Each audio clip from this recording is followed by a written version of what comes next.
Guys, welcome out to this channel. 12th standard and this video is for you. இன்னைக்கு நம்ம இதை பற்றி பார்க்க போகிறோம் அப்படின்னா எப்படி பேராகிராஃப் எழுதுறது. ஸோ உங்களுக்கு part D I think part D தான் இருக்கும். அண்ட் அதில் உங்களுக்கு மொத்தம் என்ன எழுதணும், 3 பேராகிராஃப்ஸ் எழுதணும். One from prose and then one is from poem and next one is from supplementary. So உங்களுக்கு அது தெரியும்னு நினைக்கிறேன். எக்ஸாக்டாக சொல்லணும் அப்படின்னா பார்ட் 4. ஸோ பார்ட் 4ல் உங்களோட கொஷின் நம்பர் 41, 42, 43 அண்ட் இதில் 41 உங்களோடது ப்ரோஸாக இருக்கும் அண்ட் 42 உங்களோடது போயமாக இருக்கும் அண்ட் 43 இன்ஸ் டெவலப்பிங் மாதிரி உங்களுக்கு சப்ளிமெண்ட்ரி ரீடர் கொஷின், அதாவது பேராகிராஃப் கொஷின் இருக்கும். ஸோ ஆனால் இதில் ஏதாவது சேஞ்சஸ் இருக்கலாம், போயம் கொடுத்துட்டு ப்ரோஸ் கேட்டிருக்கலாம். அப்படி பார்க்கும்போது ஏபி அப்படின்னு 2 ஆப்ஷன்ஸ் ஒன்று, ப்ரோஸ் ஆர் ப்ரோஸ் அப்படின்னு இருக்கும், poem or poem, supplementary reader or supplementary reader அப்படின்னு இருக்கும் மோஸ்ட்லி அப்படின்னு நான் சொல்லுவேன். அப்படி இருக்கும்போது ஈஸியாக உங்களால் எப்படி படிக்கலாம் அப்படின்னா, மொதல் 6 யூனிட்டில் நீங்கள் மொதல் 3 பேராகிராஃப் படிக்கலாம். பட் திடீர்னு 4th பேராகிராஃப்ஸும் 4th யூனிட்லேருந்தும் 6th யூனிட்லேருந்தும் கேட்டாங்க அப்படின்னா நம்மளுக்கு செக் ஆகும். கரெக்டாக? ஸோ அப்போது உங்களால் எவ்வளோக்கு எவ்வளோ முடியுமோ அவ்வளோக்கு எவ்வளோ பேராகிராஃபில் கான்சன்ட்ரேட் பண்ணுங்கள். ஏன்னா உங்களுக்கு இதுலேயும் மார்க்ஸ் இருக்குது அப்படிங்கிறத கண்டிப்பாக மறந்துடாதீங்க. அண்ட் இப்போது எப்படி பர்ஃபெக்டாக எழுதுறது அப்படிங்கிறத இப்போ பார்க்க போகிறோம் இந்த வீடியோவில். அண்ட் ஸ்கிப் பண்ணாமல் பாருங்கள், உங்களுக்கு ஒரு ஐடியா கிடைக்கும். உங்களுக்கு இந்த வீடியோ பிடிச்சிருந்துச்சு அப்படின்னா லைக் பண்ணுங்கள். இந்த மாதிரி எந்த வீடியோ வேணும், உங்களுக்கு எந்த ஒரு ஹெல்ப், ஏதோ ஒரு கன்ஃபியூஷன் அப்படின்னா நம்மளோட கமெண்ட் பாக்ஸில் சொல்ல மறந்துடாதீங்க. நான் உங்களுக்காக சப்போர்ட் பண்ணி ஒரு வீடியோ நான் கண்டிப்பாக போடுறேன். இந்த வீடியோவில் 5 மார்க் பேராகிராஃப், அந்த 5 மார்க்குக்கு 5 மார்க் எப்படி எடுக்கலாம் அப்படிங்கிறத பற்றி பார்க்குவோம். பட் ப்ராபப்ளி உங்களுக்கு 5க்கு 5 போட மாட்டாங்க.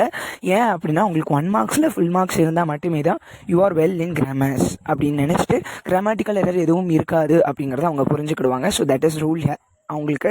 So you have to write it in a proper way அப்படிங்கிறது ரொம்ப முக்கியம். You have to score 4 marks, அதாவது 4 மார்க் எடுக்கணும் அப்படின்னாலும் நம்ம என்ன பண்ணணும், ப்ராப்பராக எழுதணும். கரெக்டாக? இப்போ பேராகிராஃப் வந்து போயமில் இருந்து இருக்கா, ப்ரோஸில் இருக்கா, சப்ளிமெண்ட்ரியில் இருக்கா அப்படின்னு பாருங்கள். அதுக்கு ஒவ்வொன்றுக்கும் ஒவ்வொரு விதங்கள் இருக்குது. இப்போ எஃபெக்டிவாக ஒரு பேராகிராஃப் எழுதணும் அப்படின்னா கண்டிப்பாக மோஸ்ட்லி கோர்ஸ் ரிலேட்டடாக எழுதுங்க, கொஞ்சம் டிஃப்ரெண்ட்டாக இருக்கணும். உங்களை பொறுத்த வரைக்கும் நான் எல்லாருக்கும் என்ன சொல்லுவேன் அப்படின்னா, you are just different from others அப்படிங்கிறது ரொம்ப முக்கியம்.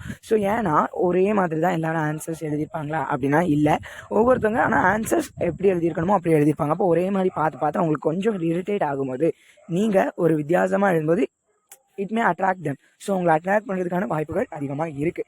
இப்போ எப்படி ஒரு பேராகிராஃப் எழுதணும் அப்படிங்கிறதான் பார்த்துட்ருக்கோம். சினாப்சிஸ் வச்சு எழுதலாம், இல்லை அப்படின்னா சம்மரி மாதிரி எழுதலாம். மோஸ்ட்லி எல்லாருமே ப்ரிஃபர் பண்ணி எழுதுறது சம்மரி தான் பேராகிராஃப்னாலே.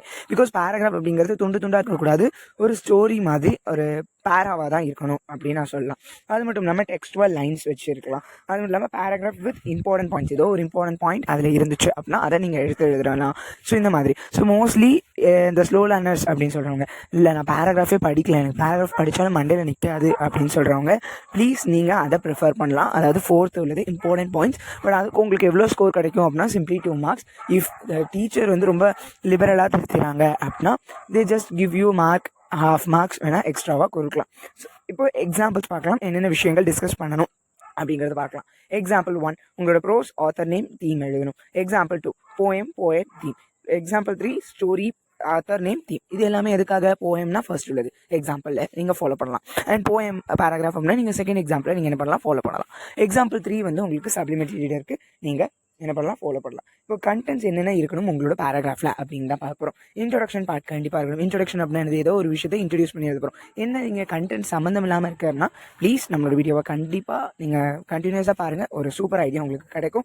Choosing and analysing. So choosing and அனலைசிங்னா என்னென்ன பாயிண்ட்ஸ் எழுதணும், என்னென்ன எழுதணும் இந்த கொஷனுக்கு அப்படிங்கிறத பார்த்து பாயிண்ட் அவுட் பண்ணுறது. வேஸ் ஆஃப் ரைட்டிங் எப்படிலாம் நம்ம எழுதலாம், அது மட்டும் இல்லாமல் ஃபியூ ட்ரிப்ஸ் எப்படிலாம் எழுத முடியும், எழுதிடலாம் அப்படிங்கிறத பற்றி அண்ட் ஒரு சின்ன ரீகேப். இதுதான் நம்மளோட வீடியோவில் உள்ள கண்டென்ட்ஸ். மொத்தம் 5 அதையும் பார்க்கலாம். ஸோ இன்ட்ரோடக்ஷன் பார்ட்டில் நான் சொன்னது எக்ஸாம்பிள் 1, எக்ஸாம்பிள் 3 அப்படின்னு 3 விஷயம். தேங்க்யூ ஃபார் வாட்சிங். ஸோ அடுத்த வீடியோவில் நம்ம இதை பற்றி டீட்டெயில்டாக பார்க்கலாம். Subscribe and to get more videos in a sequence.